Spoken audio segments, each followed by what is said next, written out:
गांव के लोग हमेशा उस हवेली के बारे में बातें करते थे। हवेली को वे काली हवेली कहते थे। कई सालों से वहां कोई नहीं रहता था, लेकिन गांव वाले कहते थे कि रात के समय वहां अजीब आवाजें सुनाई देती हैं। कभी हल्की फुसफुसाहट, कभी अचानक जोर से दरवाजे या खिड़कियों का चरमराना। कुछ लोग कहते थे कि उन्होंने रात के अंधेरे में लाल रोशनी भी देखी थी जो खिड़कियों से झिलमिलाती थी। राहुल, शहर से आया युवक, गांव में अपने दोस्तों अजय और नीना के साथ घूमने आया था। वो हमेशा डर और रहस्य की चीजों में रुचि रखता था। हवेली के बारे में सुनकर उसकी जिज्ञासा और बढ़ गई।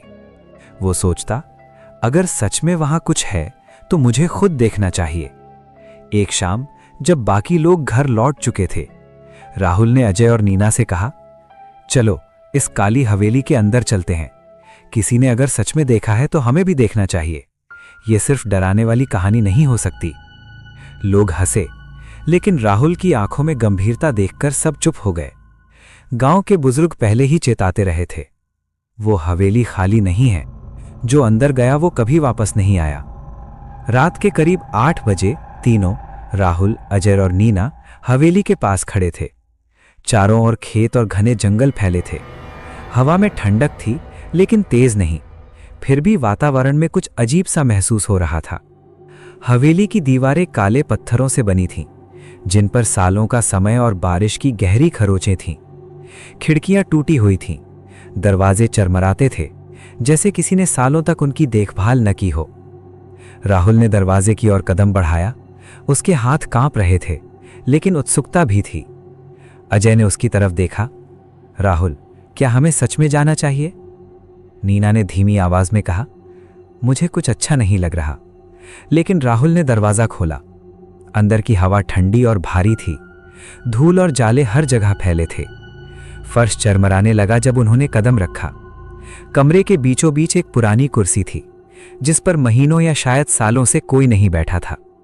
दीवारों पर पुराने चित्र लटके थे। कुछ चेहरों में हल्की मुस्कान थी, लेकिन उनकी आंखों में ऐसा खालीपन था कि जैसे वे उन्हें भीतर खींच रहे हों। जैसे ही वे धीरे धीरे आगे बढ़े, नीचे फर्श से हल्की चरमराहट सुनाई दी। राहुल ने कदम रोक दिया। क्या तुमने सुना? उसने पूछा। अजय ने सिर हिलाया। हवा की आवाज होगी, कुछ नहीं। लेकिन नीना की आंखों में डर साफ दिख रहा था। वे दूसरे कमरे में गए। वहां पुरानी तस्वीरें दीवार पर टंगी थीं। दर्पण भी था जिसमें धूल जमा थी। राहुल ने देखा, दर्पण में उसका चेहरा नहीं दिख रहा था, बल्कि एक झुर्रियों वाला चेहरा जिसकी आंखें पूरी तरह काली थीं। नीना ने जोर से चिल्लाया, चलो यहां से। नीना की चीख सुनकर राहुल और अजय थोड़ी देर के लिए ठहर गए, लेकिन दरवाजा अपने आप बंद हो गया। हवा तेज चलने लगी। उनके बाल हवा में उड़ रहे थे। कमरे की दीवारों से अजीब फुसफुसाहटें आने लगीं, जैसे कोई उनके नाम ले रहा हो। राहुल ने दरवाजे पर जोर लगाया, लेकिन वो पूरी तरह खुल नहीं रहा था। अजय ने कोशिश की, फिर भी दरवाजा जैसे जकड़ा हुआ था। नीना कांपते हुए बोली, हमें बाहर निकलना ही होगा, यहां कुछ तो गलत है। तभी कमरे के कोने में एक हल्की लाल रोशनी चमकी। धीरे धीरे बढ़ते हुए लाल रोशनी ने उनके शरीर पर अजीब सा साया डाल दिया। राहुल की नजरें उस रोशनी पर टिक गईं। दिल धड़कने लगा। ये कैसे संभव है? उसने डर के साथ कहा। नीना ने हाथ पकड़कर कहा, राहुल, कुछ मत सोचो, बस भागो। लेकिन जैसे ही वे पीछे मुड़े, कमरे की हवा में अजीब गंध फैल गई। धुआं सा, पुरानी मिट्टी और किसी जलती हुई चीज की गंध। उनकी सांसें तेज हो गईं। राहुल ने देखा कि दीवारों पर लगे चित्र धीरे धीरे बदल रहे थे। चेहरे जो पहले मुस्कुरा रहे थे, अब डरावने और डिस्टॉर्टेड हो चुके थे। कुछ चित्रों की आंखें उन्हें देख रही थीं, जैसे तस्वीरें ची उठी हों। नीना जोर जोर से चिल्लाई, चलो बाहर। उन्होंने दरवाजे की तरफ दौड़ लगाई, लेकिन फर्श अचानक चरमराया। राहुल का पैर एक खाली जगह में फंस गया और अजय ने उसे पकड़कर खींचा।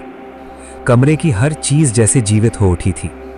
फुसफुसाहटें अब कुछ शब्दों में बदल गईं। हम अभी भी तुम्हारा इंतजार कर रहे हैं, तुम्हें छोड़ेंगे नहीं, तुम हमारे साथ रहोगे। राहुल, अजय और नीना अब पूरी तरह डर गए थे, लेकिन उन्होंने एक साथ साहस जुटाया और दरवाजे पर जोर लगाया। दरवाजा चरमराते हुए खुला और तीनों बाहर भागे। बाहर की हवा ठंडी थी, लेकिन उनकी धड़कनें अभी भी तेज थीं। हवा में लाल रोशनी झिलमिला रही थी। गांव के खेतों के बीच से गुजरते हुए उन्हें लगा कि हवेली की खिड़कियों में कुछ छाया उनके पीछे आ रही है। नीना बार बार पीछे मुड़कर देख रही थी और हर बार वही झुर्रियों वाला चेहरा उसे घूर रहा था।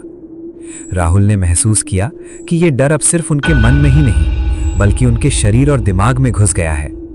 वे धीरे धीरे गांव की ओर लौटे। राहुल ने कहा, हमने जो देखा है उसे कोई नहीं समझ पाएगा। ये केवल हमारी आंखों और दिमाग में रह जाएगा।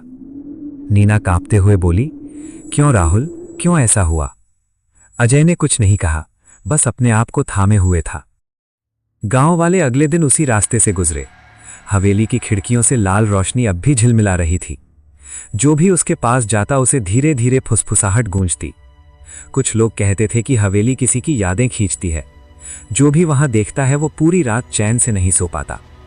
राहुल, अजय और नीना अब समझ चुके थे कि काली हवेली सिर्फ एक जगह नहीं थी। ये एक जीवित डर था जो सिर्फ देखने भर से नहीं बल्कि दिमाग में उतरकर इंसान को बदल देता है। राहुल ने कहा, हमने जो देखा है उसे कोई नहीं समझ पाएगा। ये डर हमारी आत्मा में बस गया है। नीना की आवाज कांप रही थी। क्या कभी ये डर खत्म होगा? राहुल ने जवाब नहीं दिया। वे तीनों बस चुपचाप आगे बढ़ते रहे। गांव के बुजुर्ग कहते थे कि हवेली के पास रात में जाने वाला कोई भी इंसान अपनी नींद और चैन खो देता है। कभी कभी हवेली में अजीब शैडोज और लाल रोशनी दिखती है। कभी कभी फुसफुसाहटें किसी की यादें खींच लेती हैं। रात के समय लाल रोशनी और फुसफुसाहटें लगातार आती रहती हैं, कभी तेज, कभी मंद। कभी कभी ऐसा लगता है कि हवेली किसी के मन की सबसे गहरी यादों और डर को पढ़ लेती है। जो भी वहां देखता है वो पूरी रात चैन से नहीं सो पाता। और यही रहस्य है काली हवेली का। थोड़ी डरावनी, रहस्यमयी और हमेशा लोगों को पीछे देखने पर मजबूर करने वाली। राहुल, अजय और नीना अब समझ चुके थे कि ये सिर्फ एक हवेली नहीं थी। ये एक जीवित डर था जो सिर्फ देखने भर से नहीं बल्कि दिमाग में उतरकर इंसान को बदल देता है। काली हवेली इंतजार कर रही थी हर उस इंसान के डर के लिए जो उसे देखेगा। और अब ये डर कभी खत्म नहीं होगा।